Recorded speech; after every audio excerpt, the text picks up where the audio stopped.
নমস্কার, আমি মনোরঞ্জন মাঝি। আমি আমার কথা ও কাহিনী চ্যানেলের সকল শ্রোতাদের স্বাগত জানাই। আমি এখন আমার ছোট গল্প ক্ষমাদাত্রী মা এর শেষ পর্বটি আপনাদের সামনে উপস্থাপন করছি।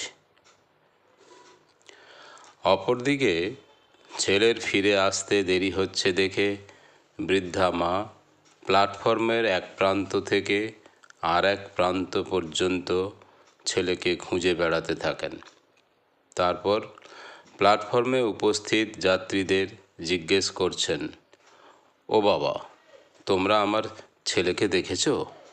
আমার ছেলে বোম্বাই যাবার টিকিট কাটতে গেছে। যাত্রীরা বলল, ও বুড়িমা, বোম্বাইয়ের ট্রেনের টিকিট অনলাইনে কাটতে হয়। আর একজন যাত্রী বলল, মা, আপনার ছেলে আপনাকে ছেড়ে দিয়ে চলে গেছে হয়তো। বুড়িমা বললেন, না, আমার ছেলে শিবু ওরকম ছেলে নয়। আমার ছেলে বড় অফিসার। এই বলে খোকা খোকা বলে ডাকতে ডাকতে প্ল্যাটফর্মে ঘুরে বেড়াতে থাকেন, যেমনটি করে গ্রামে থাকাকালীন ছেলেকে ছোটবেলায় ডাকতেন। শেষ পর্যন্ত দ্বিতীয় যাত্রীর কথাটি সঠিক হলো। বুড়িমা দিনের পর দিন নাওয়া খাওয়া ভুলে খোকা খোকা বলে ঘুরে বেড়াতে থাকেন। আর অপরদিকে শিবশঙ্কর মুম্বাইয়ে পৌঁছে টাকার থলিটা স্ত্রী শিবানীর হাতে দিয়ে দ্বিধার সাথে বলে, এই নাও টাকা। শিবানী শাশুড়ির কথা জিজ্ঞেস পর্যন্ত করল না, শুধু টাকার বান্ডিলগুলোকে নাচাতে নাচাতে বলতে থাকলো, টাকা টাকা ও টাকা, তুমি ছাড়া দুনিয়া ফাঁকা। শিবশঙ্করের সুমতি ফিরে গেছে। সে স্ত্রীকে না জানিয়ে অফিসের ঊর্ধ্বতন অফিসারকে সকল কথা বলে, যাতে কলকাতায় চাকরিটা ট্রান্সফার হয়ে যায়। অতঃপর ঊর্ধ্বতন অফিসার শিবশঙ্করের সব কথা শোনার পর ট্রান্সফার অ্যাপ্লিকেশন মঞ্জুর করে দেন আর কলকাতায় সরকারি আবাসনেরও ব্যবস্থা করে দেন। দুদিন কেটে যাবার পর আবার টাকা চাইতে এলো শিবানী স্বামী শিবশঙ্করের কাছে এবং বলল, তুমি যদি 2 লাখ টাকা না দাও তাহলে আমি তোমাকে ডিভোর্স দিয়ে দেব। শিবশঙ্কর এ ধরনের সুযোগের অপেক্ষায় ছিল। যেই সুযোগটি এসেছে অমনি শিবশঙ্কর বলল, আর আমি তোমাকে টাকা দিতে পারবো না, তুমি ডিভোর্সের কাগজটি নিয়ে এসো।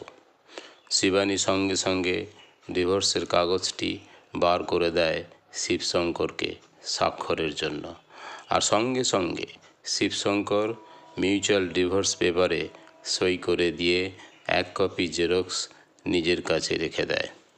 রাতের বেলায় শিবানী যখন সিনেমার নির্দেশকের সঙ্গে নাইট ক্লাবে চলে যাবে, তখন বুদ্ধিমান শিবশঙ্কর রকচটা পত্নীকে খেপিয়ে দেবার জন্য বলল, তুমি আবার ওই শয়তানটার সঙ্গে নাইট ক্লাবে যাচ্ছ? শিবানী সঙ্গে সঙ্গে শিবশঙ্করের হাত ধরে বাড়ি থেকে বার করে দিয়ে বলল, কাল থেকে আমি যেন তোমার মুখ না দেখতে হয়। এবার থেকে আমি আর তোমার সঙ্গে থাকবো না। শিবশঙ্কর স্ত্রীর মুখে এই কথা আর এ ধরনের ব্যবহারের অপেক্ষায় ছিল। যেইমাত্র স্ত্রী শিবানী তার হাত ধরে বাড়ির বাইরে বার করে দিল, সেই মুহূর্তে শিবশঙ্কর ও এয়ারপোর্টে যাবার জন্য ট্যাক্সিতে বসতে যাবে। এমন সময় শিবশঙ্কর কিছুক্ষণ তাকিয়ে থাকলো পত্নী শিবানীর দিকে আর ভাবতে থাকলো গ্রামের সেই সহজ সরল শিক্ষিতা মেয়েটির দিকে, যাকে সে বিয়ে করে ধর্মপত্নীর মর্যাদায় শহরে নিয়ে এসেছিল। কিন্তু আজ সে অপরের বগল দাবা হয়ে চলে গেল। এ ধরনের দৃশ্য দেখে শিবশঙ্কর নিজেকেই বলল, ধিক ধিক শতধিক্কার আমার নিজের প্রতি। আমি আমার স্ত্রীকে ধরে রাখতে পারলাম না। শিবশঙ্কর রাগে এও বলল, শিবানী, তুমি একদিন আমার কাছে ফিরে আসবেই আসবে, তবে সেদিন সব শেষ হয়ে যাবে। এই বলে শিবশঙ্কর চোখের জল ফেলতে ফেলতে কলকাতার উদ্দেশ্যে চলে গেল। দমদম এয়ারপোর্টে নেমে সঙ্গে সঙ্গে ট্যাক্সি ধরে শিবশঙ্কর মায়ের খোঁজে সোজা হাওড়া প্ল্যাটফর্মে পৌঁছায়। তারপর তন্ন তন্ন করে মাকে খুঁজতে থাকে। একবার তো অবুঝ শিশুর মতো চিৎকার করে ডাকতে থাকে, মা! আর বলে, মা, তুমি কোথায় গেলে? তুমি কোথায় গেলে গো মা? তুমি কি তোমার এই হতভাগ্য ছেলের ডাক শুনতে পাচ্ছ না? কিছুক্ষণ পর শিবশঙ্কর সাবওয়ের দিকে এসে দেখতে পায় মা সাবওয়ের টিকিট কাউন্টারের কাছে বসে ভিক্ষা করছেন। উস্কো খুস্কো হয়ে গেছে মাথা, আস্তে আস্তে খারাপের দিকে চলে গেছে অনেকটা। শুধু মুখে বলছেন, আমার ছেলে আসবে, আমার ছেলে আসবে। ভিক্ষা চাইতে চাইতে যাত্রীদের বলছেন, জানো বাবা, আমার ছেলে আসবে, আমার শিবু আসবে, শিবু আসবে, শিবু আসবে।